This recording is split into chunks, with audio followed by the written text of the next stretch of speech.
Mimi kwa jina naitwa Bwana Rajab Shaban Manyinya, ndiye diwani wenu wa kata ya Kivule. Leo nina furaha sana, maana yake katika zile ahadi ambazo tuliahidi nikiwa mgombea, mojawapo ni kuhakikisha tunafungua masoko yetu, na soko mojawapo ambalo linasumbua sana ni soko letu la Kirezange.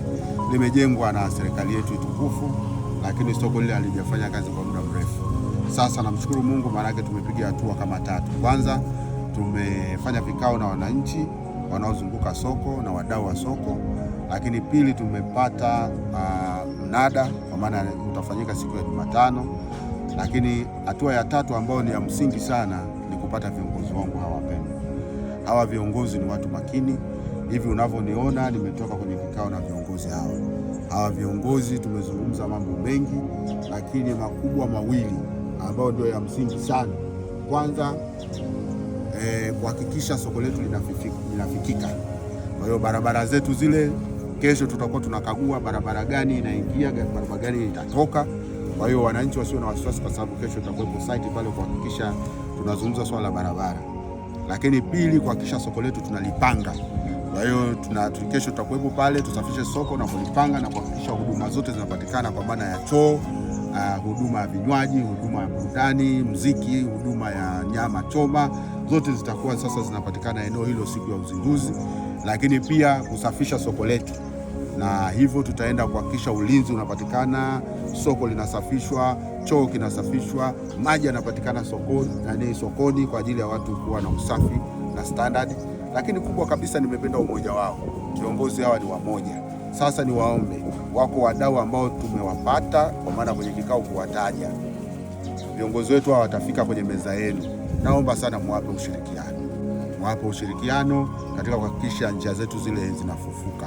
Mimi kama diwani, kama mdau namba moja, nitahakikisha napeleka roli 2 za kifusi, aidha cha mawe na nini, kuhakikisha njia za soko zinafunguka. Na wale wengine ambao watakaofikiwa na kamati hii, ambayo mimi kama diwani nimeipa baraka zote kwamba sasa izunguke kwa wadau ambao watakaotuunga mkono kuhakikisha njia zetu za kuingia na kutoka kwenye soko zinafunguka, ili wakati tunazindua soko letu isiwe tena kuna tatizo.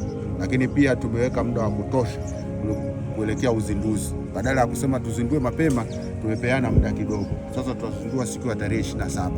Lengo ni kuhakikisha maandalizi haya yanapata muda wa kutosha ili tujiandae vizuri na kamati yangu, na mimi nina imani kubwa na hii kamati.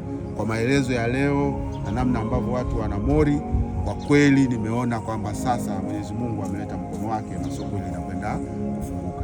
Baada ya hapo, nitawazungusha viongozi wangu kuwatambulisha viongozi wa kata, lakini pia nitawapeleka kwa mkuu wa kituo cha polisi, lengo wajulikane sasa kwamba ni viongozi rasmi, na wakipata tatizo sio lazima waje kwa diwani, wanaweza wao kwa mamlaka yao wakafanya vile inavyotakiwa kufanyika.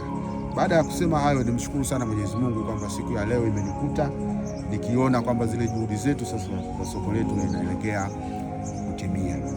Mimi nashukuru sana, nawashukuru sana wana Kivule. Kivule ni yetu sote, atakaye na aje, lakini mimi nawaahidi utendaji uliotukuka pamoja na viongozi wenzangu hao, hasa kwenye soko letu la Kirezange. Asante sana. Kwa jina naitwa John Nyangwe Nyanungu. Nimechaguliwa tarehe 29 kuwa mwenyekiti wa wafanyabiashara wa soko la Kirezange. Hivi hapa niliposimama hapa, nayo kamati ambayo tunatoka kwenye kikao ambacho tulikuwa tunapanga mikakati namna ya kufufua soko letu la Kirezange. Hapa upande wa kushoto kwangu ni mheshimiwa diwani ambaye ninaye, na baadhi ya wajumbe wangu ambao ninao, naye katibu, naye mhazini wetu na mjumbe wa kamati hii. Hivyo sasa hivi tunakwenda kuanza soko letu. Ni soko letu la muda mrefu, limekaa halina maendeleo.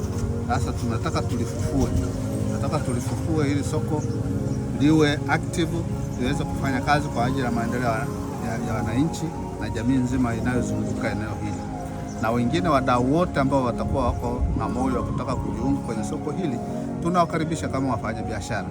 Hatuhitaji kufanya ubaguzi wowote ule, wala hatuna ubaguzi wa rangi wala itikadi yoyote ile.